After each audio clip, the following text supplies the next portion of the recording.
இயேசு கிறிஸ்துவின் நாமத்தில் என் அன்பின் வாழ்த்துக்களை தெரிவித்துக் கொள்கிறேன். மத்தேயு 10:32 மனுஷன் முன்பாக என்னை அறிக்கை பண்ணுகிறவன் எவனோ அவனை நானும் பரலோகத்தில் இருக்கிற என் பிதாவின் முன்பாக அறிக்கை பண்ணுவேன். சாட்சி சொல்லுவது தேவனுடைய நாமம் மகிமைப்படுவது. வாய்ப்பு கிடைக்கும் போதெல்லாம் எப்பொழுதும் எந்த இடத்திலும் வெட்கப்படாமல் சாட்சி சொல்லுங்கள். வாங்க சாட்சிக்குள்ளாக கடந்து செல்வோம். உங்க சாட்சி பகிர்ந்துக்குங்க. கர்த்தர் நல்லவர், ஆண்டவரும் அருமை ரட்சகருமா இருக்கிற இயேசு கிறிஸ்துவின் இனிதான நாமத்தினாலே உங்களை நான் வாழ்த்துகிறேன். கர்த்தர் நல்லவர். உங்களை குறித்து நான் உங்களுடைய சேனலை நான் பார்த்தேன், ரொம்ப சந்தோஷமா இருந்தது. நீங்கள் இன்னைக்கு எங்கள் சர்ச்சுக்கு வந்திருப்பது ரொம்ப ஒரு சந்தோஷம். நான் ஒரு கிறிஸ்துவ குடும்பத்தில் வளர்க்கப்பட்டேன். என்னுடைய தாய் தகப்பன்மார் அவங்களுக்கு 4 பிள்ளைகள், அதில் நான் 2வது மகனாக நான் காணப்பட்டேன். என்னுடைய தகப்பனார் அவங்க ஒரு பாரம்பரியத்தில் இருந்தாலும் அவங்க உலக பிரகாரமாகவே வாழ்ந்து வந்தாங்க. அவங்க ஜவுளி வியாபாரம் பண்ணிக்கிட்டு இருந்தாங்க. அதிகமாக அவங்க மதுபானம் அருந்துவாங்க, அவங்களே சாராயம் அடித்து குடிப்பாங்க, வைப்பாங்க. அப்படிப்பட்ட நிலையில் இருந்தாங்க. இதனால் அவங்களுடைய குடல் எல்லாம் ரொம்ப பாதிக்கப்பட்டது. குடல் பாதிக்கப்பட்டு மரண தருவாயில் அவங்க காணப்பட்டாங்க. இப்படிப்பட்ட ஒரு நிலையில் எங்கள் அப்பாவுக்கு தெரிந்த நண்பர் அவர் இந்த மாதிரி ஒரு இடத்துல ஒரு கூட்டம் நடக்குது, நீங்கள் வாங்க, கண்டிப்பாக ஆண்டவர் உங்களுக்கு அற்புதம் செய்வார் அப்படின்னு. எங்கள் அப்பா சிஎஸ்எல் மெம்பராக இருக்கிறாங்க. அதனால் அவங்க அதை ஏற்றுக்கொள்ளலை.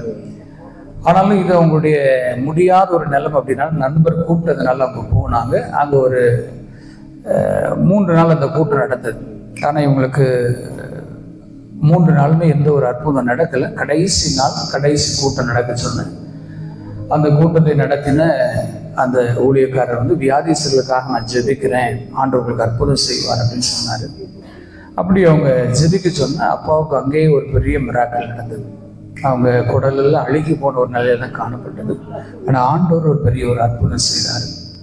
போகும்போது அவங்க வண்டியில் அம்பாசிடரில் படுக்கையில் வச்சு தான் கொண்டு போனாங்க.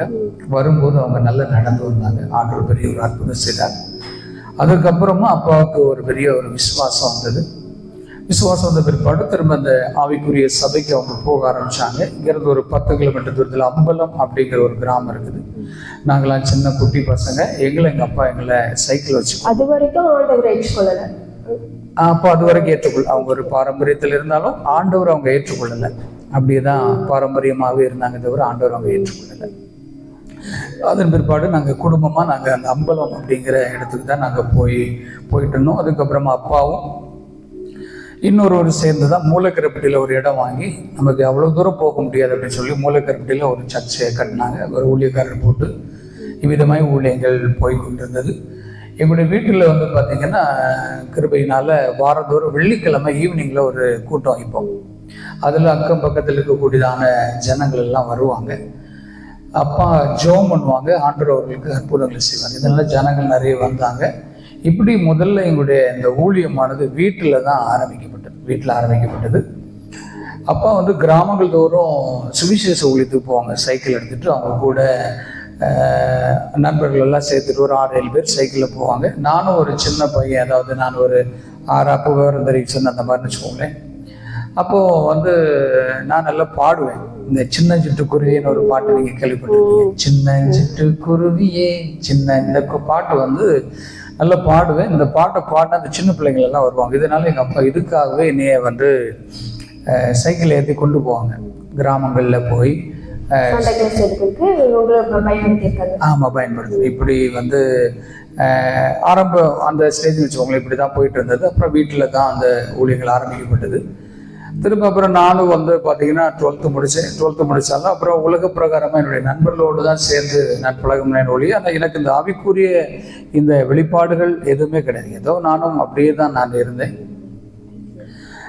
கிருபையினால 93 நான் என்னுடைய +2 முடிச்சுட்டு ஒரு ரயில்வே எக்ஸாம் எழுதுறதுக்காக நான் மும்பை பட்டணத்துக்கு போனேன். அங்கே போய் நான் அது ஒரு 2 முறை இன்டர்வியூ எழுதினேன். அதில் நான் பாஸ் ஆகலை. அதனால திருப்பி அப்புறம் அங்கேயே நான் வேலை பார்த்துட்டு அங்கேயே நான் இருந்துட்டேன். 93 ஒரு 2001 வரைக்கும் நான் அங்கே மும்பையில் தான் நான் இருந்தேன். அங்கே இருந்தாலும் அங்கே சர்ச்சுக்கு போவேன். வீட்டில் நான் இருந்த ரூமில் ப்ரேயர்ஸ் நடத்துவேன். இப்படியே போயிட்டே இருந்தேன். 2001 வருஷந்தோறும் கிறிஸ்மஸுக்கு தான் நான் ஊருக்கு வருவேன்.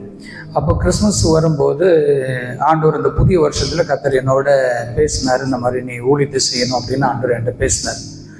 பேசினோடனே ஆண்டவரே ஊழியன்னா எனக்கு வேண்டாம், ஏற்கனவே அப்பா படுறதே பெரிய ஒரு பாடுகள், அதனால் எனக்கு ஊழியம் வேண்டாம் ஆண்டவர்னு சொல்லிட்டு நான் மறுபடியும் நான் மும்பை போயிட்டேன். 2002 வந்து பார்த்தீங்கன்னா நான் மும்பை போயிட்டேன்.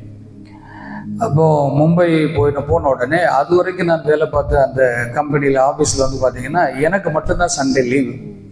மற்றவங்களுக்கு வந்து பார்த்தீங்கன்னா மண்டே தான் உங்களுக்கு லீவு, சண்டே யாருக்கு லீவு கிடையாது. எனக்கு மட்டும் எங்கள் ஓனர் வந்து சண்டே எடுத்துக்கலாம், சர்ச்சுக்கு போகலாம் அப்படின்னு சொல்லி கொடுத்துருந்தான்.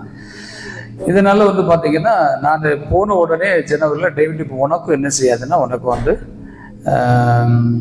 லீவு கிடையாது, உனக்கு வந்து எல்லாரும் போல் வழக்கமாக மண்டே தான் லீவு, சண்டே லீவு கிடையாது அப்படின்னு சொல்லிட்டாங்க. சண்டே லீவ் இல்லைன்னா எனக்கு அந்த வேலை எனக்கு வேண்டாம் அப்படின்னு சொல்லி அந்த வேலையை நான் விட்டுட்டு டிரைவிங் பண்ணுவேன். அதனால் வந்து நம்ம டிரைவராக போகலாம் அப்படின்னு சொல்லி அதுக்காக முயற்சி பண்ணேன். அப்படி ஒரு இடத்துக்கு போனேன், திரும்ப அதுவும் வாசல் அடைப்பிடி நான் போகிற இடமெல்லாம் வாசல்கள் ஒவ்வொன்றா அடைக்கப்பட்டது. அதுக்கப்புறமா தான் இது ஆண்டுடைய அழைப்பு, நம்ம ஆண்டுடைய அழைப்பு நான் என்ன செய்யக்கூடாது, திட்டக்கூடாது அப்படின்னு சொல்லிட்டு நானும் ஜோம் பண்ணிகிட்டே இருந்தேன். இப்போ நான் சொன்னேன், ஆண்டவரே இயேசுப்பா ஊழியம் தானே செய்யணும், நம்ம நிலைத்திருக்கல, நீங்கள் நிலைத்திருக்காதனால ஊழியத்தை அடைத்திருக்காரு அப்படின்னு புரிந்து கொண்டீங்க. ஆமாம். அதுக்கப்புறமா வந்து பார்த்தீங்கன்னா நான் வந்து ஆண்டவரே நான் ஊழியம் செய்கிறதா மும்பையிலே நான் சரி எங்கேயாவது ஊழியம் தானே செய்யணும்.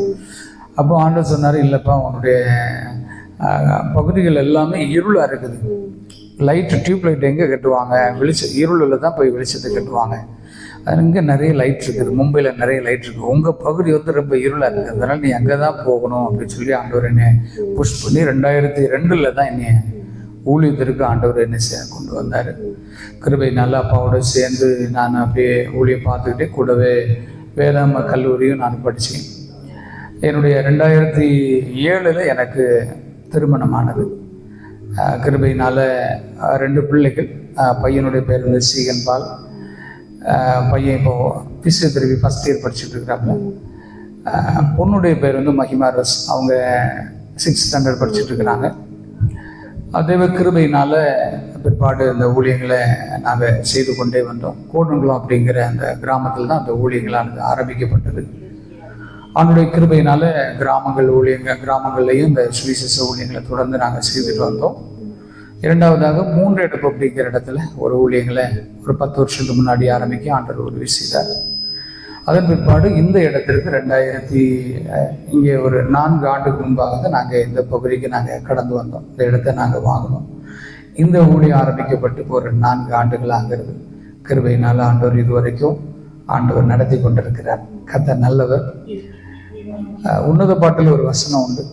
உன்னத பாட்டின் புஸ்தகம் 2ஆம் அதிகாரம் 2வது வசனத்துல, முட்களுக்குள்ளே லீலி புஷ்பம் எப்படி இருக்கிறதோ அப்படியே குமாரத்திகளுக்குள்ளே எனக்கு பிரியமானவள் இருக்கிறாள். இந்த வசனம்